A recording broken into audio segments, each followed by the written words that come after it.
Terima kasih Anda masih bersama kami di Political Show dan kita akan langsung bergabung melalui sambungan virtual dengan Senat Mahasiswa FISIP Universitas Mustopo. Silahkan teman-teman dari Mustopo. Siapa perwakilannya? Ya, oke. Assalamualaikum warahmatullahi wabarakatuh. Waalaikumsalam warahmatullahi wabarakatuh. Seluruh pembicara dan pemirsa di seluruh Indonesia yang menyaksikan tayangan ini. Ya, pertama-tama yang saya cermati dan saya lihat dari perbincangan tadi adalah bahwa dikatakan oleh Demokrat misalkan ya kita ini tidak perlu menunjukkan kemesraan ya, tapi dalam beberapa pertanyaan tadi ada jawaban-jawaban yang tidak sama gitu di antara koalisi perubahan ini.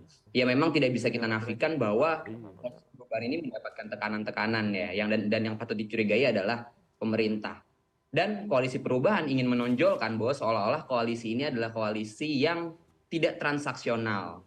Gitu ya. Kita lihat ujiannya di sini, apakah Demokrat masih sanggup untuk bertahan atau koalisi perubahan masih sanggup untuk bertahan? Karena kalau tadi Demokrat bilang bahwa ini adalah sudah tertulis di dalam piagam dan koalisi perubahan selalu membawa-bawa piagam, ya kita belum lepas dari ingatan kita tentang perjanjian batu tulis gitu kan. Politisi biasa kan, kalau kata lagu anak muda sekarang itu kan hari ini janji besok mesti lupa gitu. Dan yang ingin garis bawahi adalah sebetulnya ini semua sebenarnya adalah efek daripada adanya presidensial threshold. Maka dari itu kami mahasiswa ingin menyuarakan kembali bahwa presidensial threshold ini harus dihilangkan. Sehingga politik dapat menyalurkan aspirasinya, mencalonkan capres sesuai ideologis mereka. Itu yang kami harapkan.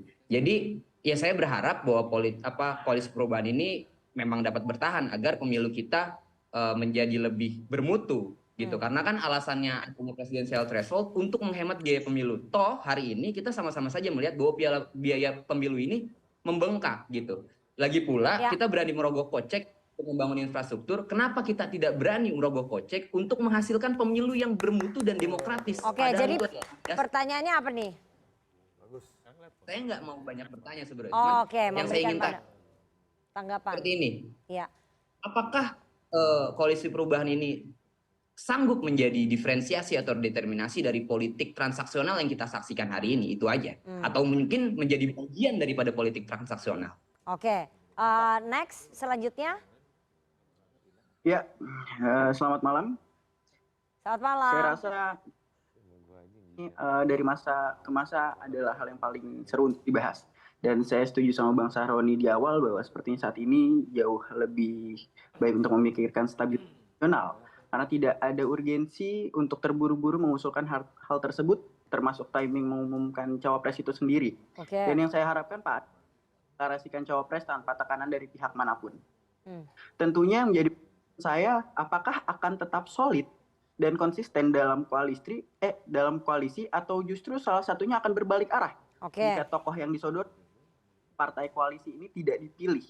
Yang saya harap Pak mendeklarasikan tanpa tekanan dari pihak manapun. Baik. Cukup. Oke, menarik sekali tadi tuh. Kalau misalnya nama yang dideklarasikan tidak sesuai, apakah akan ada yang balik badan? Dan mahasiswa berharap bahwa Mas Anies ini tidak dalam tekanan ketika mendeklarasikan nama cawapresnya. Saya mau ke Kang Pipin dulu, nanti kemudian satu-satu, silakan. Ya di PKS itu pengambilan kebijakan untuk capres-cawapres itu ada di Musyawarah Majelis Syuro. 99 orang. Jadi untuk berubah menjadi calon yang lain susah. Jadi memang ada peluangnya tetapi ya sangat kecil. Jadi dan 99 orang ini adalah orang-orang yang well educated, kemudian paham ideologi PKS dan kira-kira mendengarkan aspirasi kader dan struktur. Jadi bagi kami adalah ketika kami punya rekam jejak, ketika kami sudah memutuskan, maka kami istiqomah di situ. Kita akan terus sampai akhir. Jadi kecuali misalnya ada kondisi yang tidak memungkinkan itu. Tapi sampai saat ini kami loyal, kami setia dengan Mas Anies Baswedan dan kita akan berjuang bareng Demokrat dan Nasdem. Jadi saya kira ketika tadi ada dan saya kira aspirasi dari teman-teman saya kira bagus ya. Tetapi insya Allah kami solid sampai saat ini. Oke, dari Demokrat, apapun keputusannya Mas Anies tidak akan balik badan ya? Ya kan sudah disampaikan tadi. Itu tadi pertanyaan mahasiswa itu. Oh ya, saya tadi Oke. mau jawab dulu. Saya pikir tadi pertanyaannya ini presenter. Terus? Jadi gini, kalau kami mengapresiasi tadi disampaikan oleh teman-teman mahasiswa ya dari BEM Mustopo ya. Ya. Mustopo tadi inilah yang kami senang ya, bagaimana teman-teman mahasiswa ini punya kepedulian dan kritis. Ya, bagaimanapun anak-anak muda ini kan usia di bawah 40 tahun akan menjadi 60% pemilih. Sehingga kalau misalnya peduli, perhatian dan coba mencari tahu ya terhadap situasi saat ini akan sangat baik nantinya pada saat di Pilpres dan Pileg 2024. Karena pemilih yang cerdas, yang tahu betul siapa capres, siapa cawapresnya, siapa calon anggota dewannya, ini akan membuat konteks demokrasi kita akan jauh meningkat. Kalau masalah komitmen sudah tegas dan jelas, saya sampaikan. Mau ditanya di TV apa, media apa, dari bulan Oktober 2022 sampai dengan hari ini saya jawab tegas dan jelas. Saya baru selesai rapat dengan Mas AHY tadi sore. Apa Dan di bocorin situ, dikit. ya, di situ juga tegas dan jelas pada saat ditanyakan, jadi gimana kita? Ya, saat ini kita masih terus bersama Mas Anies Baswedan di Koalisi Perubahan. Kenapa? Saat ini. Gimana? Ini kan tadi sampai tadi saya Oke. bilang, ya kan? Ini mau ngomong sampai kapan nih kan? Tapi komitmennya Mas Ahaye sampai nanti ya, Loh, sampai iya terus dong. ya. Oke. Itu komitmen, kita akan jalan bareng gitu loh ya. Bagaimanapun ya godaan banyak, tekanan banyak, sudah disebutkan tadi oleh Pak Sudirman Said juga gitu. Sama-sama nih, Nasdem ada kena tekanan, kami juga, PKS juga, Oke. termasuk godaan. Tapi kami seperti kata Mas Adi Prayitno, wah ini dia samitna wa atokna Oke. dengan Mas Ya, baik. Anies Baswedan Oke. memilih cawapresnya. Oke, silakan Nasdem gimana? Gimana? Itu tadi mahasiswa kan bilang jangan ada keterpaksaan, tekanan bagi Mas Anies mengumumkan pendampingnya dan partai-partai yang ada di koalisi perubahan jangan menekan, kemudian jangan sampai balik badan. Itu tadi harapannya mahasiswa.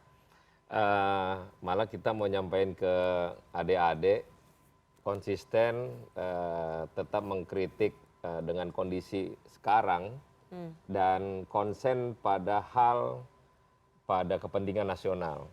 Jadi adik-adik ini lebih baik hanya melihat para petarungnya, tunggu saja dan mudah-mudahan apa yang terjadi ke depan dengan peperangan yang terbuka ini, adik-adik bisa memilih pada pemimpin yang tepat dan sangat bijak dalam menjaga negara ini yang lebih baik. Berarti Nasdem akan terus bersama dengan Anies sampai ke pendaftaran ya, nggak akan balik badan apapun keputusannya. Oh, kalau Nasdem udah jelas yang mendeklarasi dan sampai akhir. Nah, dengan penuh banyak pengorbanan. dengan pengorbanan yang luar biasa. Oke.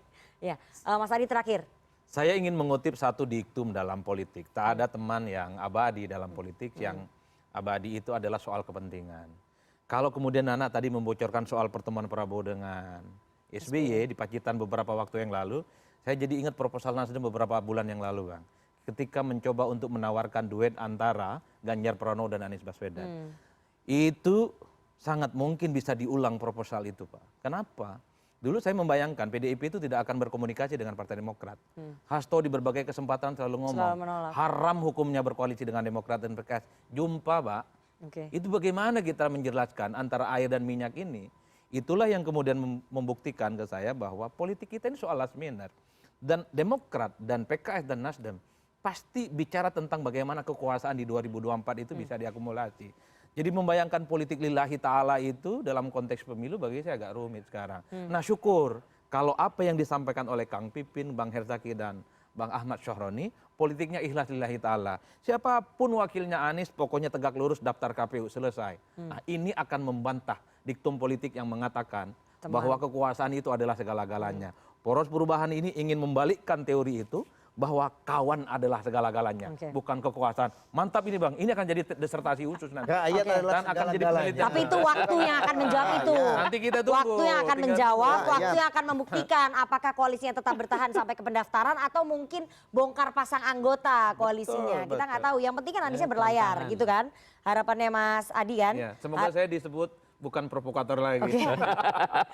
Nah, setelah ini kita akan menyaksikan penampilan dari teman-teman komisi.co sebagai bagian dari sentilun begitu ya tentang kondisi di koalisi perubahan Anies Baswedan. Tapi kita harus jeda, jangan kemana-mana, tetap bersama kami di Political Show.